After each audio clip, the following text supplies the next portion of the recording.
Hello again, YouTube world. Welcome back to another video on part 2 of this thing. If you watched part 1, threw a starter in the sink because that's what I was told it needed. Not a starter, it's the ignition switch. Turn it hard, won't crank. You'll get a click out of it. Turn it real slow and easy, she'll fire right up. It was brought to me. I was told it needed a starter. We went through that whole process. If you saw the video, if you didn't, go check it out. If you did see the first video, you notice still in the same clothes. It's still raining. That car's still sitting there. I ain't even left the garage yet.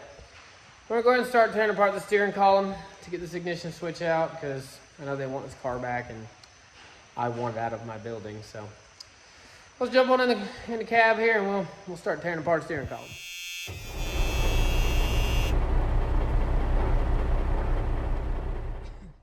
All right, so like I said in the intro, this ignition switch is a problem here. You get nothing. See that click? If you do it gentle, it'll fire up. The switch must have a worn spot in it or somewhere at the at the full throttle, so that's our problem. We're gonna go with that. Let's see so we can tear this dang thing apart so we can get out of here. First thing we're gonna do is the upper and the lower part of this cover right here. Don't want to take them off. They kind of just separate. I say kind of. The bottom's got some screws in it, but that's the first thing we're gonna do. Get these two covers off. There's a bottom and a lower top. The bottom has, I don't know if I can remember, the screw there and a screw there we gotta get out. They're just Phillips head screws, so pull them out real quick and easy like.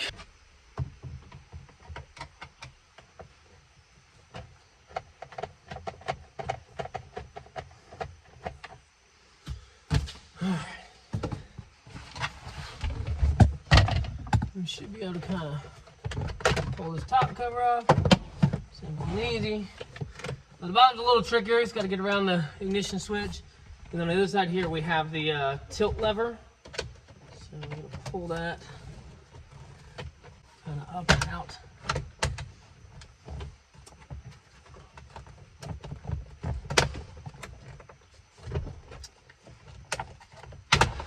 Hey.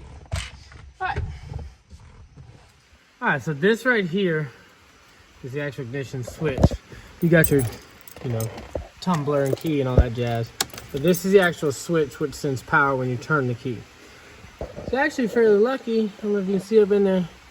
Little plastic tabs that hold it in there. It's fairly accessible. I went ahead and unplugged these from the clock spring and everything. This has to do with your airbag stuff. Be careful with airbags. So we're gonna go ahead and pry this bad boy out. All right, so I don't know how well you can see this, but there's a plastic little tab here on the back side that actually clip it in. However, unfortunately, back here, right behind this, is a little teeny Torx head screw that's holding it in as well, which means we got to pull the multi-function switch out of the way to be able to get to it, because that's just how they did it. So we're gonna go ahead and pull that out. There's a couple screws up top here. Everything's Torx bit because I don't know why. And yeah, we'll pop that bad boy out real quick. All right, got the two Torx bit screws out and it's just pops right off. And as you can see,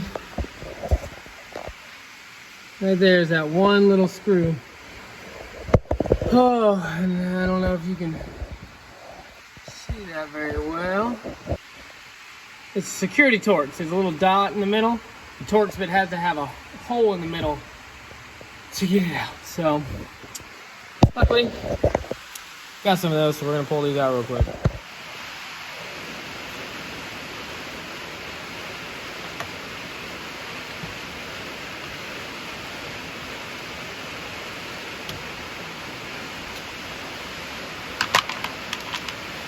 Alright. Now, I'm trying to put this little tab, and out she comes. Couple of connectors.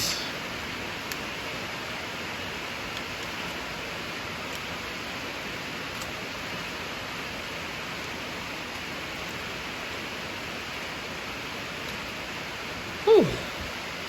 That's all there is to it. This is what actually the back of the key is, and that is swivels inside here. There's an array of connectors that go to this. One of them probably got a worn spot in it, and that's why it doesn't get unless you give it a little slow trickle. So we're gonna grab a new one of these, throw it back in. All right, it's a new day, new ignition switch, and a new outlet on this piece of crap. We're gonna get this thing running, get this thing driving, and get it the heck out of the shop. So let's get this thing wrapped up. Plug it all back in.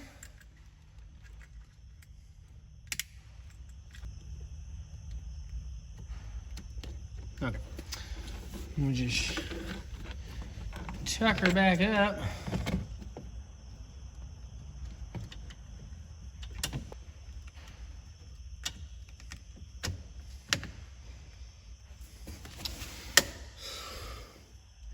Installed itself. That's back in. I'm gonna put one little screw here, which is also a grounding screw. So I went ahead and I hit the end of this little metal stud that it goes in with some emery cloth, just to kind of help it get a better ground.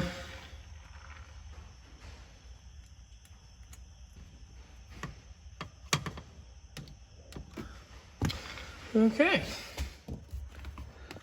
And the multifunction switch just kind of sits back into place. We'll throw 2 screws into that.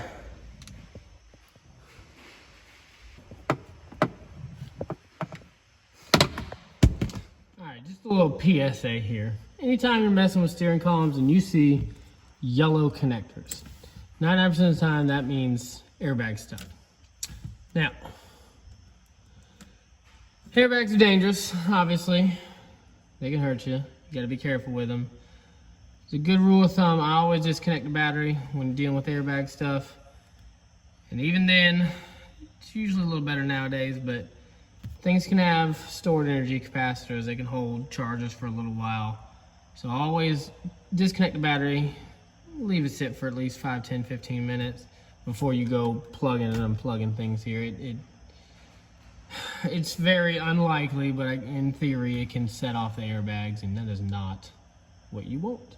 You don't want to catch it to the face, nor do you want to ruin the airbag system. But just a little public service announcement here. So we're gonna go ahead and throw these connectors back in. See if I can figure out how this one goes. Oh, it goes here. And then we'll plug this in. Alrighty, the only thing left to do is put the covers back on, and we will be back in business.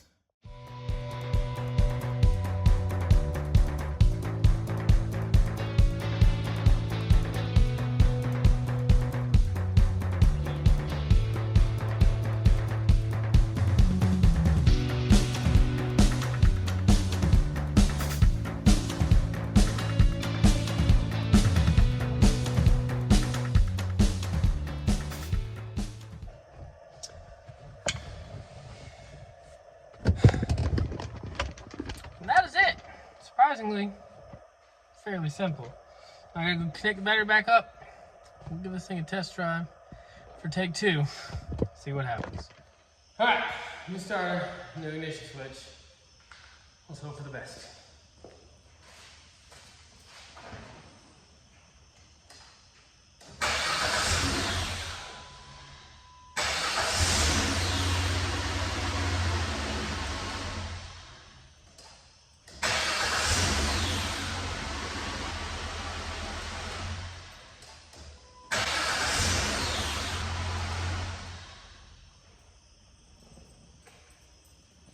Well, she's working. Thank the heavens, because fed up with this chrysler. So that was all it was all along. It's the ignition switch.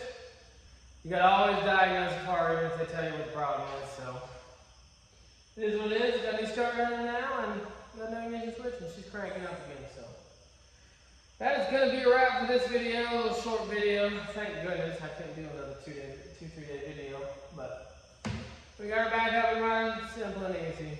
Thank y'all for watching. Thanks for bearing with me on this whole Sebring adventure. And like always, give us a like and subscribe. And we'll see y'all next one. Of course. Done Rosso. Anyhow, if that helps, it hurts.